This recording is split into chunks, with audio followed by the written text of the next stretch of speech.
안녕하세요. 연금불사입니다. 오늘은 우리 2024년 호랑이띠이신 분들 재물운과 애정운에 대해서 좀 말씀을 드리려고 하는데, 우리 호랑이띠들이 갑진년에 들어서 나한테 기운이 들어올까 하고 이렇게 생각하시는 분들이 좀 많으실 거예요.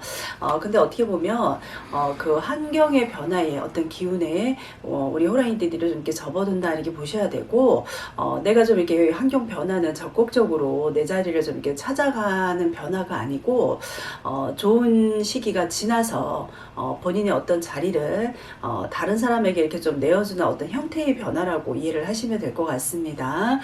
그리고 또 주변의 여건과 상황이 나를 좀 이렇게 떠나게 만들기 때문에 자신의 의지에 의한 변화가 아니라 어떤 타인에 의해서 어떤 그 환경적인 변화 아니면 공간적인 어떤 그 변화를 우리 호랑이띠들이 갑진년에 좀 경험을 많이 하실 것 같아요. 그리고 또 내가 여태까지 주도권을 좀 가지고 있었다고 하신다 그러시면 주도권을 좀 이렇게 놓게 될 수도 있고요.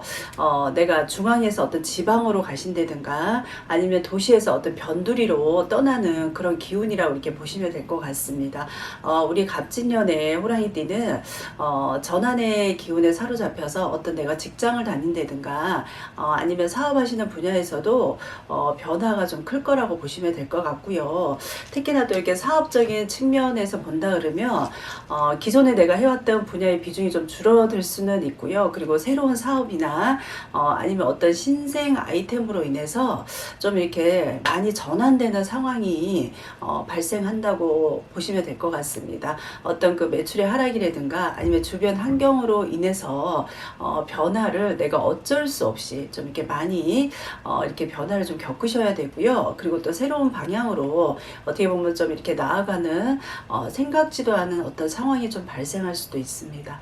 우리 호랑이띠들 재정적으로 좀 이렇게 어려움을 겪을 수는 있습니다. 그러니까 새로운 사업을 하시는 분들은 내가 재정적으로 자금 확보를 좀 이렇게 하실 수 있게끔 미리미리 준비를 하시는 게 좋으시고요.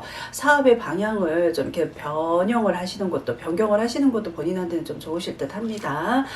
그리고 우리 호랑이띠 중에서 사업하시는 분들은 어떻게 보면 전환의 기운 가운데 이렇게 있기 때문에 어려움을 좀 이렇게 직면할 수가 있어요. 그러니까 무작정 내 마음만 믿고 움직이다가는 계획적으로 좀 이렇게 손해를 보신다든가 내가 힘들어질 수가 있습니다. 그러니까 적절하게 이렇게 조치를 취하는 게 좋으실 것 같고요.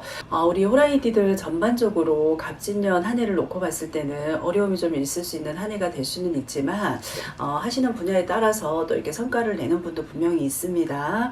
어떤 유통이나 뭐 어떤 연결을 하는 일을 한다든가 그런 움직임과 관련된 분야에서는 갑진년에 어떻게 보면 기운이 굉장히 긍정적으로 작용을 하니까 이쪽 계통의 사람들은 좀 이렇게 기대를 해보셔도 괜찮으십니다. 그리고 또 사업의 규모를 확장을 하시거나 어떤 적극적인 도전을 통해서 내가 갑진년의 기운을 좀 이렇게 활용하시는 방법도 있으니까 우리 호랑이띠이신 분들, 사업하시는 분들 이렇게 변화에 너무 이렇게 예민하거나 민감해 할 필요는 없으실 것 같아요. 그리고 또 직장인들 같은 경우에는 어떤 부서의 변동이라든가 업무의 변동 아니면 직장 그 자체의 변동을 좀 경험할 일이 있을 수 있습니다.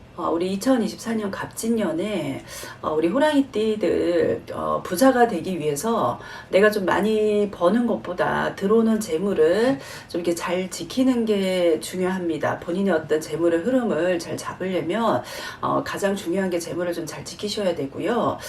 그리고 또 호랑이띠들에게 어떻게 보면은 전체적으로는 좋은 해가 아닙니다. 그래서 호랑이띠들 어떤 재물의 유출과 유입이 활발하게 좀 이렇게 일어날 수가 있으니 돈이 들어온과 동시에 또 돈이 나갈 수가 있어요. 그러니까 버는 재미와 쓰는 재미는 있을 수는 있지만 내가 돈이 쌓이는 그런 운은 있다고 볼 수가 없어요. 그러니 돈이 들어올 때는 관리를 좀 잘 하시는 게 좋으시고, 대인관계도 쓸데없이 만났을 때는 어차피 거기에 대한 그 비용은 따르게 되어 있거든요. 그러니까 계획적으로 어떤 일을 하시더라도 하셔야지 우발적인 어떤 그 금전의 나감이 지출이 좀 발생할 수 있으니까 이 부분은 좀 유의하고 가시는 게 좋으실 것 같습니다.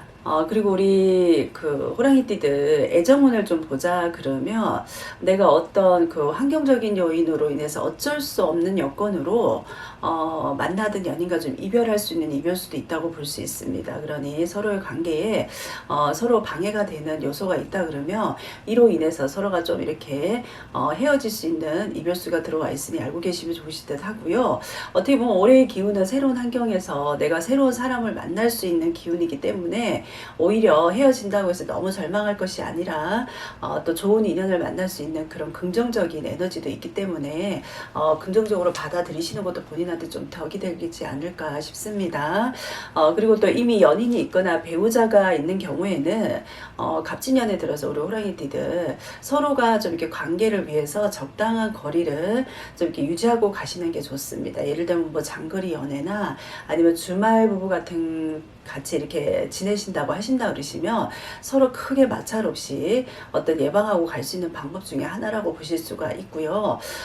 또 건강적으로 봤을 때도 우리 호랑이띠들 갑진년에 들어서 좀 이렇게 돌발적인 사고나 우발적인 건강 문제로 인해서 좀 주의를 좀 하셔야 됩니다. 왜냐하면 이동과 어떤 전환의 기운이 있기 때문에 활발하게 모든 게 좀 움직일 수가 있어요. 그로 인해서 사고가 나실 수가 있고요. 또 아니면 낙상이나 본인의 관절 문제에도 좀 이렇게 건강상에 어떤 문제가 좀 있을 수 있으니까 주의하시는 게 좋으실 것 같습니다. 특히 우리 갑진년에 호랑이띠이신 분들, 운전하시는 분들 교통사고에 좀 주의를 많이 기울이셔야 됩니다. 우리 호랑이띠이신 분들 갑진년에 그 큰 전환과 변화를 동반하는 한 해이다 보니 본인한테 어떻게 보면은 좋은 쪽으로도 움직일 수 있고 나쁜 쪽으로도 좀 움직일 수가 있습니다. 그렇다 그러면 내가 잘 1년을 보내고 운이 좋게 하는 방법 중에 하나가 내 자리를 지키면서 좀 이렇게 잘 버티고 가는 것도 하나의 방법이라고 하실 수가 있고요. 그리고 또 본인의 어떤 자신의 주도권을 좀 내려놓으시고 그 이동과 변화를 자연스럽게 받아들이고 가시는 게 좀 필요할 듯 합니다. 그로 인해서 어떤 좋은 기운이 긍정적으로 본인한테 좀 이렇게 증폭시킬 수도 있고 이동과 변화가 어떻게 보면 본인한테 본인의 편으로 좀 이렇게 돌아서서 좋은 영향을 끼칠 수도 있으니 되도록이면 뭐 이동 있고 변화 있고 내 의지하고 상관없다 이래서 너무 나쁜 쪽으로 생각하지 마시고 좋은 쪽으로도 좀 이렇게 활용을 하시는 게 좋으실 것 같습니다. 오늘 우리 호랑이띠에 해당하시는 분들 재물운, 애정운에 대해서 총운에 대해서 오늘 총정리를 좀 해서 말씀을 드렸으니 우리 호랑이띠에 해당하시는 분들 방송 보시고요. 도움이 좀 많이 되셨으면 좋겠습니다. 감사합니다.